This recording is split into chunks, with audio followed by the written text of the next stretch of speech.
ননদ আর ভাবির বাস্তবমুখী কিছু কথা সবাই শুনে বুঝবেন। অবশ্যই মূল মন্তব্য কমেন্ট বক্সে করে যাবেন। ননদ তার শ্বশুর বাড়ি আত্মীয় স্বজন ননদ ননসা সবাই আসে দেখা বিরক্ত হয়ে যায়, বিরক্ত হয়ে নিজের বাপের বাড়ি চলে আসে। আর যা যা থাকে সবকিছু ফ্রিজে থুইয়া তালা দিয়ে আইসে। আসার পরে ভাবির কাছে এসে বলে, ভাবি আমার আর ভাল লাগে না ভাবি, শ্বশুর বাড়ি আত্মীয় স্বজনের জ্বালায়, ননদ ননসার জ্বালায় আমার আর ভাল লাগে না। মাসের মধ্যে মানে 20 দিন এই জায়গায় থাকে আর 10 দিন শ্বশুর বাড়ি থাকে, আর বছরের মধ্যে দেখা যায় যে 7-8 মাস সেই জায়গায় থাকে আর শ্বশুর বাড়ি 2-3 মাস থাকে।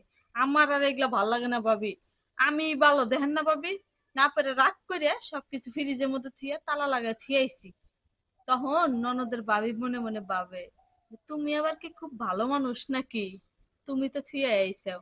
পরে শোনে, তাহলে তো মানে ভাবি ননদরে প্রশ্ন করে যে কে কে আইছে।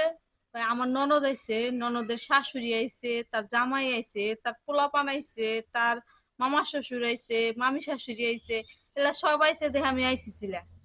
তখন ভাবিয়া কইছে যে তোমরা যখন আইসো, ননদরে কইছে তুমি তো এই যে তুমি তো সেম কোয়ালিটির, তুমি তো মাসের মধ্যে 20 দিন এই জায়গায় থাকো আর শ্বশুর বাড়ি 10 দিন থাকো, তাহলে তুমিও তো এ জায়গায় থাকো, তাহলে তো তোমারও আত্মীয় স্বজন সবাই আইসে, আমি তো বিরক্তই না, আমি তাহলে কই যাম। তখন ননদের মুখটা একটুখানি হয়ে গেছে। এটা একটা বাস্তব ঘটনা। নিজের ভাই বোন সবকিছু যদি আপন হয়, আর শ্বশুর বাড়ির লোকজন পর হয় কেন? কেন পর হয় বলো? এটাই তো দেখতেছি দুনিয়ার এরা নীতি। আমি বলি, যখন একটা ছেলে বিয়ে করে, ঠিক আছে, তখন বাবা মা কি বলে, ছেলের বাবা মা বলে যে ছেলে বউ পাইয়া সব ভুলে গেছে সব গা। ভুলে গেছে। এটা আসলে ভুল কথা। ঠিক আছে, একজন ছেলে যখন বিয়ে করে তখন তার সংসারের দায়ভার, মানে যতদিন মানে বাবা মার সাথে খায় একসাথে, ততদিন মানে বিভিন্ন রকমের কথাবার্তা এটা হবেই, স্বাভাবিক, সব সংসারেই হয়।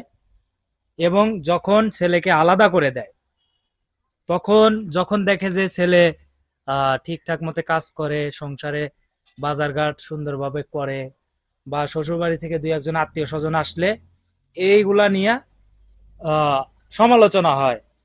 তো আসলে এটা করা ঠিক না। আবার আহ, ছেলের বাবা মা ছেলেকে বিভিন্ন রকমের কথা বলে থাকে যে ছেলে আবাল, ছেলে বিভিন্ন রকমের মানে আহ, মানে বিভিন্ন আচ্ছা, রকমেরই বলে। আমি আর একটা কথা বলি, যাক সেটাও বলি। মানে একটা মেয়ে যখন বিয়ে হয় শ্বশুর বাড়িতে আসে তখন কিন্তু তার মা বাবা আত্মীয় স্বজন সবাইকে ছাড়া স্বামীর সংসারে আসে, আসার পরে স্বামীর সংসার করে, তখন কিন্তু শ্বশুর বাড়ির লোকজন তাদেরকে দেখতে আসবে।